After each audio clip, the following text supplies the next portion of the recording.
Chapter 7. Colin and Mary. The next morning it was raining, so Mary couldn't go outside. She wanted to talk to Martha, and she found her mending clothes beside the fire. "What is it?" said Martha. She put down her needle. "I've found out about the crying sound. I heard the sound again last night. I followed it, and I found Colin." Martha's face went pale. "Oh, Miss Mary," she said, "you shouldn't have done that. You'll get me into trouble." "Well, I talked to him for a long time, and he showed me his mother's portrait." "What will Mrs. Medlock say?" "She won't say anything because she won't know. It's a secret. Colin won't tell anyone. And he says that you must tell me when he wants me to go and see him. What's wrong with Colin, Martha?" "Nobody really knows. Lots of doctors have been to see him. My mother says he needs some fresh air instead of being shut up in that room all the time." "Perhaps it would do him good to go into the garden," said Mary slowly. "He could watch things grow." The bell rang and Martha went out of the room. When she came back, she said, "Master Colin is out of bed. He's looking at his books, and he wants you to go and see him." "I'll go straight away," said Mary. Colin was sitting on his sofa. He was very pleased to see Mary. This time she told him about Martha's brother Dickon. "He's not at all like you. All the animals come to him. He can talk to them." "Tell me more about him," Colin said. "He knows all about birds and their nests. He knows where foxes and badgers live. He loves the moor." "I could never go on the moor. I'm going to die soon. Dr. Craven often comes to see me. He's my father's brother." Mary thought, what would make this poor boy happy? Then she had an idea. "You should talk to Dickon. He never talks about sad things."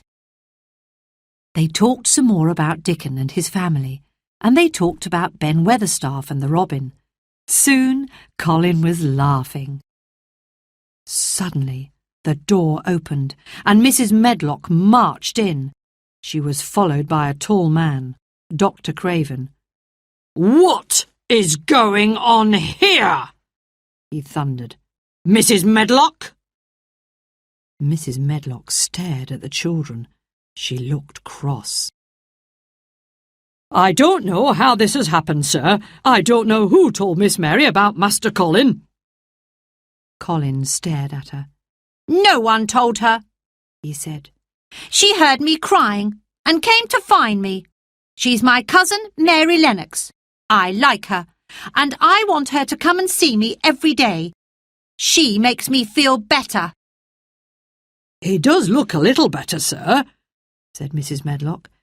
"Perhaps we should leave them alone." Dr. Craven looked at Colin's bright eyes and pink cheeks, and he had to agree. After that, Mary and Colin spent a lot of time together. They talked about Dickon and his family, and they looked at Colin's books. One day Mrs. Medlock said, "You were wrong to go wandering about that night, Miss Mary, but some good has come from it.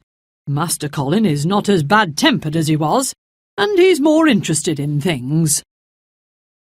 Mary thought about her idea of taking Colin to the secret garden. Could she trust him to keep the secret? One morning she woke very early and looked out of the window. The rain had stopped, and the moor looked purply blue in the sunshine. She put her hand out of the window. "The sun is warm," she thought. "The green shoots will be starting to grow." Soon she was in the secret garden. A big black crow was sitting on the branch of a tree, and a fox cub was lying curled up underneath it. Both creatures were watching a boy with curly red hair weeding a flower bed. Mary ran up to him. "Dickon, isn't it a wonderful day?" "It is," smiled Dickon. He picked up the fox cub. "This is Captain," he told her. "And that is Soot." He pointed to the crow. The children ran round the secret garden, followed by Captain and Soot. Everywhere green shoots were pushing through the soil and buds were appearing on the trees. The robin flew past with a twig in his beak. "He's building a nest," explained Dickon. Then Mary told Dickon about the night she had heard the crying sound and had found poor unhappy Colin. She told him that Colin liked her to visit him and to talk to him about cheerful things. "I'm glad you know about Master Colin," said Dickon. "Mr. Craven can't look at him because his eyes are just like his poor mother's."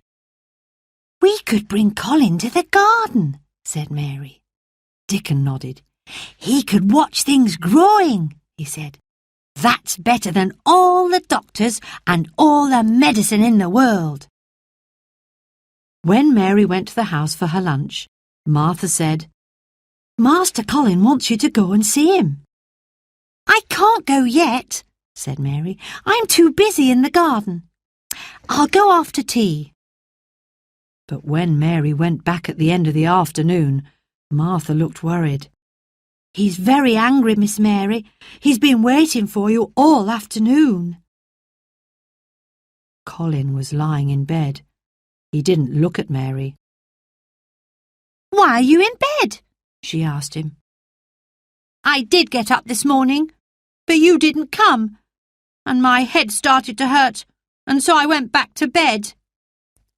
"I didn't come because I was working in the garden with Dickon, but I'm here now." Colin frowned.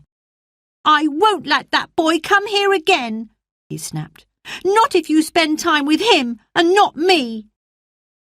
"If you send Dickon away," said Mary crossly, "I will never come into this room again." "You will if I want you to," said Colin. They glared at each other. "You're a selfish girl," cried Colin. "Not as selfish as you. And I'm not as selfish as your friend Dickon. He keeps you away from me when he knows I am ill. Remember, I am going to die." "No, you're not. You say that to make people feel sorry for you." "Get out of my room!" He sat up and threw a pillow at Mary. "I'm going, and I will never come back."